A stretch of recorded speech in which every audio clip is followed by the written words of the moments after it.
Hi అండి, అందరూ ఎలా ఉన్నారండి? నేను మీ తెలుగింటి అమ్మాయిని. ఈరోజు వీడియో వచ్చేసి నేను ఉదయం టిఫిన్తో స్టార్ట్ చేశానండి అమ్మ వాళ్ళ ఇంట్లో. చపాతీ చేస్తున్నామండి. చపాతీ టమాటా కూర కాంబినేషన్ బాగుండిద్ది కదా, అలా అని చెప్పేసి ఇంకా చపాతీలు అయితే ఇక్కడ నేను చేస్తున్నా. నేను కొన్ని చేసాను, నేను కాలుద్దాంలే అని చెప్పేసి పిల్లల్ని అయితే కూర్చోబెట్టేసానులేండి. పిల్లలకి చేయడం వచ్చు కదా, పిల్లలకి అన్ని పనులు నేర్పించాలండి.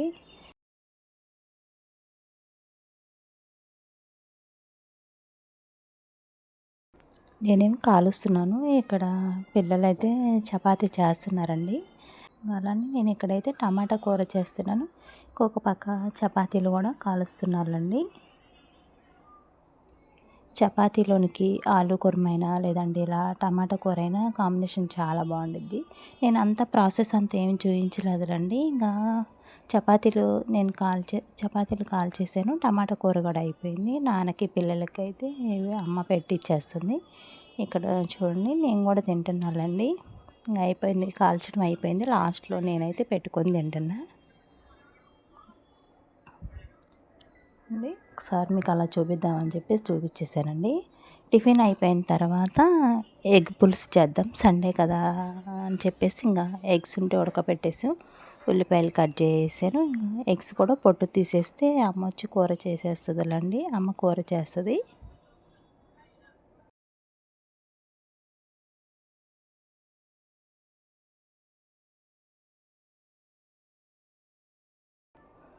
అమ్మ ఒక పక్క అన్నం పెట్టేసేసింది, ఒక పక్క కూర కూడా తాలింపు చేసేసింది. చూడండి, ఎగ్స్ అయితే చూపిస్తున్నాను ఇక్కడ. వంట పని కూడా అయిపోయిందిలేండి. వంట చేస్తున్నాం, పిల్లలు బియ్యం తీసుకెళ్ళి పట్టించుకొచ్చేసారులేండి. ఇంక నేను బియ్యం జల్లెడ పట్టేసేసి పిండి కలిపేద్దాము, టైం ఎందుకు వేస్ట్. కొంచెం పని ఎక్కువ ఉన్నప్పుడు ఫాస్ట్గా చేసుకోవాలి కదండి. పిండి వంటల పని అంటే కొంచెం ఫాస్ట్గానే ఉండాలి కదా. నేనైతే ఇక్కడ పిండి జల్లెడ పట్టేస్తున్నానులేండి, కారపూస కోసం అని చెప్పేసి కొలుచుకుంటూ చేస్తున్నాను. మనం పోసిన దానికంటే కూడా కొంచెం ఎక్కువే రావాలి కదండి, పిండి ఒదిగి వస్తుంది అంటారు కదా. అలా నేను ఎంత వచ్చిందని చెప్పేసి కొలిసేసాను. శనగపిండి ఈసారి ప్యాకెట్ తీసుకొచ్చామండి, బాగుండిద్ది అంటే ఇంకా ప్యాకెట్ శనగపిండి అయితే తీసుకొచ్చేసాం, బాగానే వచ్చిందిలేండి.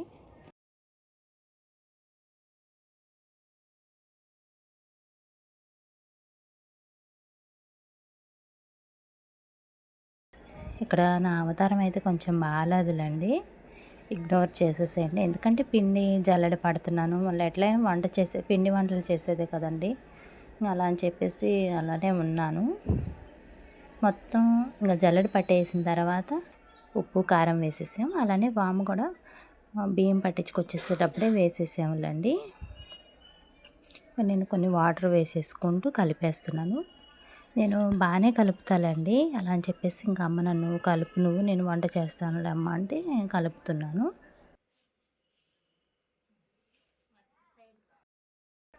అమ్మ వంట చేసేలోపు నేను ఇది కలిపేసేయచ్చు కదా, అలా అని చెప్పేసి ఇంకా నేను కూడా కలుపుతున్నానండి.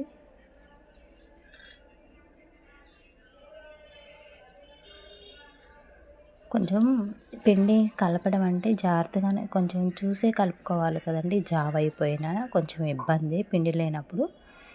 అలానే నేను బాగా పర్ఫెక్ట్గానే కలుపుతానండి. అత్తయ్య చేసినప్పుడు కూడా నేనే కలుపుతాను పిండి మాత్రం. ఎందుకో నాకు ఇంకా అలా కలపమని ఇచ్చేస్తారు, నేను కూడా కలిపేస్తానులేండి. బాగానే కలుపుతాను.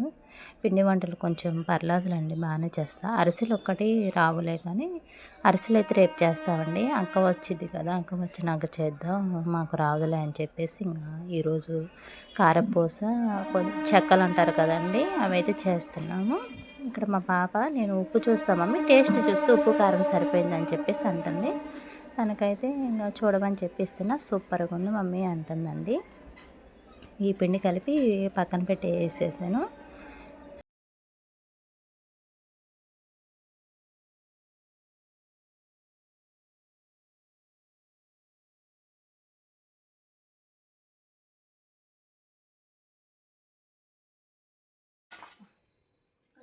తర్వాతకి బియ్య పిండి అండి, ఓన్లీ బియ్య పిండి కారపప్పల్లాగా చేస్తారు కదా, అదండి. అది ఎలా చేస్తారో కూడా నేను ఈ ప్రాసెస్లో చెప్తాను. ఒకసారి మీరు కూడా ఈ ప్రాసెస్లో ట్రై చేయండి, చాలా బాగుంటాయండి. బియ్యపిండి కూడా జల్లెడ పట్టేసేసాను. అల్లము, పచ్చిమిర్చి, కరివేపాకు వేసేసి గ్రైండ్ చేసుకుని ఆ పేస్ట్ని బియ్యపిండిలో వేసుకోవాలండి. మళ్ళీ పెసరపప్పు ఉంటుంది కదా, పెసరపప్పు కూడా నానబెట్టి వేసుకోవాలండి. చాలా బాగుంటుందండి, కొంచెం స్పైసీగా కూడా ఉంటుంది. అలానే కారం ఉంటుంది కదండి, కారం కూడా ఒక స్పూన్ వేసుకోవాలి. ఈ పచ్చిమిర్చి కారమే కాకోకుండా మామూలు కారం కూడా ఒక స్పూన్ వేసుకోవాలి. ఇక్కడ చూడండి, నేను ఉప్పు వేసేసి అలానే పెసరపప్పు కూడా వేసేసి ఉప్పు పెసరపప్పు అయితే వేస్తున్నానండి నేను ఇక్కడ. చాలా బాగుంటాయండి కారపప్పులు. ఈ ప్రాసెస్లో కనుక చేస్తే టేస్ట్ మాత్రం సూపర్గా ఉంటుంది. ఇక్కడ అమ్మ మిక్సీ పడుతుంది కదా అని చెప్పేసి ఇంకా నేను కొంతసేపు ఆగాను. ఇంకా అమ్మ మిక్సీ పట్టేసేసి ఇచ్చేసింది. నేను ఈ కారం కూడా వేసేసి పిండి మొత్తానికి కూడా ఒకసారి అలా కలిసేలాగా కలిపేసేసుకున్న తర్వాత వాటర్ వేసేసుకుని గట్టిగానే కలుపుకోవాలండి. ఇవి కారపప్పులు కదా, కారపూస లాగా కాకోకుండా ఇది కొంచెం గట్టిగానే కలుపుకోవాలి. అప్పుడే మనకి అవి చేయడానికి కూడా ఈజీగా వచ్చేస్తాయి. పిండి జావుకుంటే రాదండి చేయడానికి. నేను కొంచెమే కదా అని చెప్పేసి ఇలా చిన్న దాంట్లో వేసేసుకున్నానులేండి. కలిపే కొద్దీ కొంచెం పిండి బొండలాగా అయ్యిద్ది కదా, సరిపోయిద్దిలే అని చెప్పేసి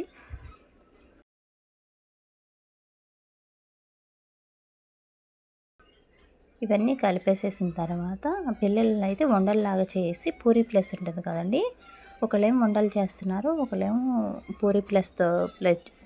పూరీ ప్లస్ మీద అయితే చేస్తున్నారులేండి. మా పాప నేను కూడా చేస్తూ ఉంటుంది, దానికి కొంచెం వత్తరాదు కదండి అది, అలా అని చెప్పేసి వద్దులే అని ఇంకా ఉన్నాము. ఇక్కడ నేనైతే పొయ్యి మంట కూడా పెట్టేసేస్తున్నానండి. వాళ్ళు చేస్తూ ఉన్నారు కదా, ఆయిల్ కూడా వేడవ్వాలి కదా, అలా అని చెప్పేసి నేను ఇక్కడ పొయ్యి మంట కూడా పెట్టేస్తున్నాను.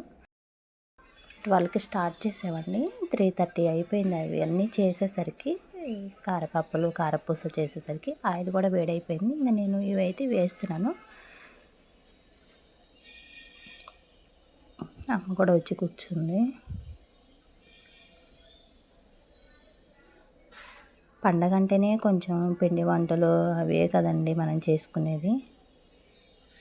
సంక్రాంతి అంటే మాకు ఎక్కువ అరిసెలు, కారపప్పులు, కారపూస, కజ్జికాయలు ఇవి కంపల్సరీ చేస్తామండి. సంక్రాంతికి అరిసెలు చేయాల్సిందండి ఖచ్చితంగా. ఇంట్లో కూర్చున్నారు కదా ఎంతసేపు, పిల్లలైతే మళ్ళీ బయటికి తీసుకొచ్చేసరికి ఇలా బయట కూర్చొని అయితే చేసేస్తున్నారు. నాకు కొంచెం చేయికి దగ్గరగా ఉంటారులే అని చెప్పేసి బయటికి రండి అంటే వచ్చారులేండి. కారపప్పులు చేయడం అయిపోయింది, ఇంకా కారపూస అయితే చేస్తాను.